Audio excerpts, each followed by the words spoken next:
here many, many times and run business, but right now, in all honesty, I'm nervous as hell. My legs are shaking as I walked up here, but that's just the way it goes. I guess this year, I've done what I felt needed to be done for the association. I've done my best to try to educate people on the issues, to look for things to do, and not necessarily to do, but look for ways to improve on the things that we do, and try to really get motivated to do a lot at the state level.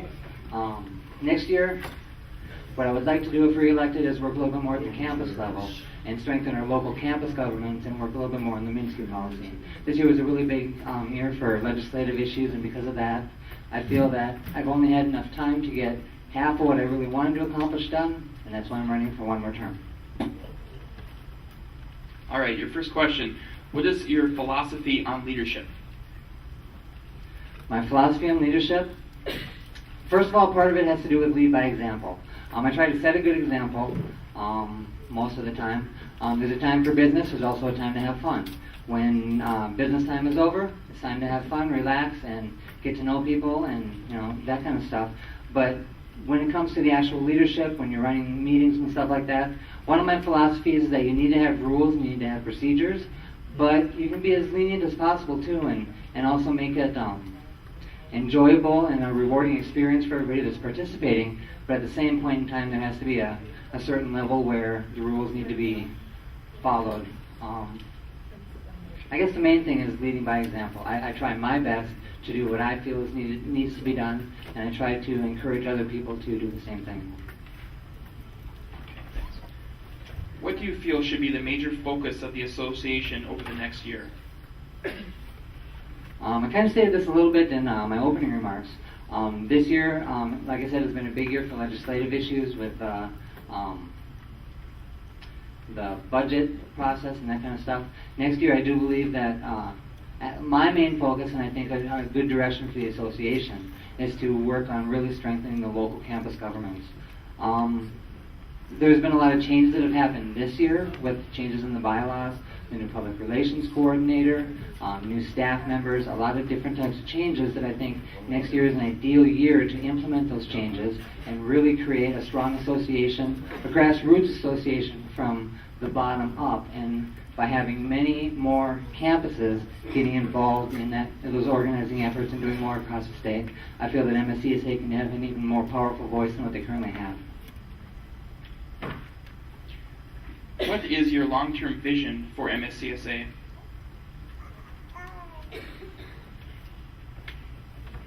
My long-term vision for MSCSA? Well, I would say that over the past few years, MSCSA has worked to create a name for themselves over the state, both at our campuses, with Minsky, with lawmakers.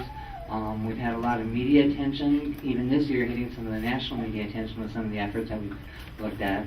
I feel that MSCSA is really going in the right direction, but the one piece that I feel that it is lacking is the local aspect of it. My long-term vision is to give the local campus governments just as much exposure, just as much leadership, and as strong a leadership as what the state association has. So I guess my long-term goal is to take what we've done at the state level and work it all the way down so the campus levels are just as strong, creating a much stronger association all the way around.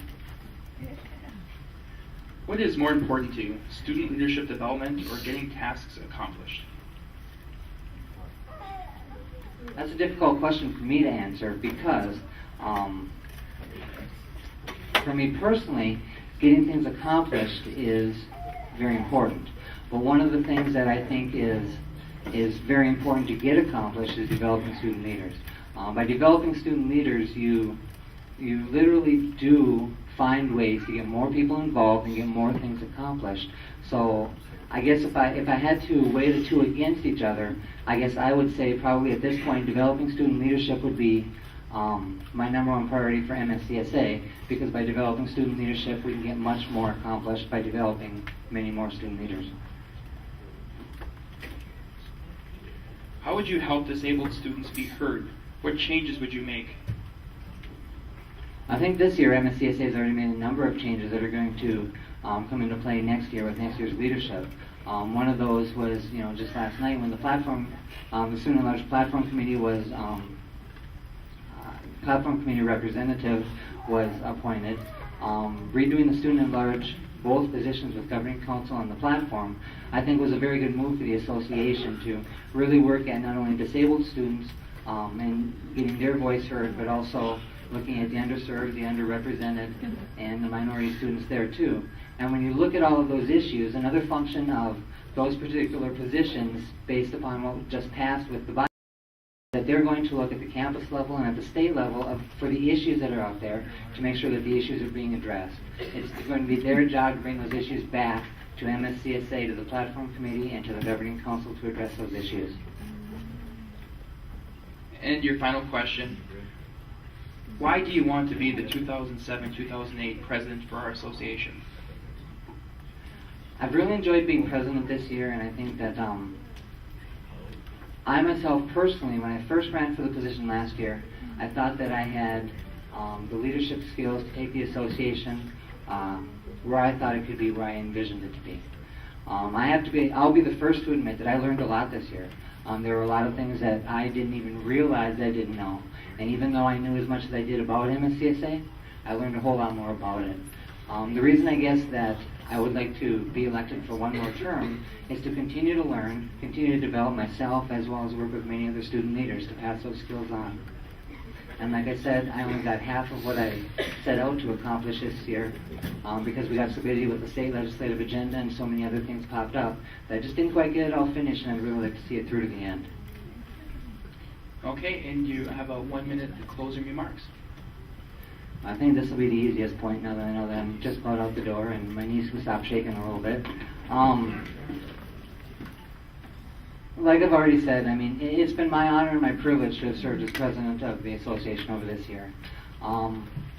Obviously, I'm running again for re-election because I have things in mind. I have a plan that I'd like to see implemented.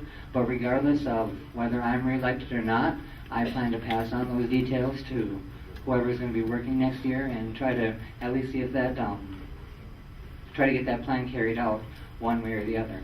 What I would encourage you to do is really listen to the questions today, listen to the answers, and choose who you feel is going to be best for all the different leadership positions, and just make sure that you're voting for who you believe needs to be in that position to bring MSCSA the way it needs to go. Thank you very much.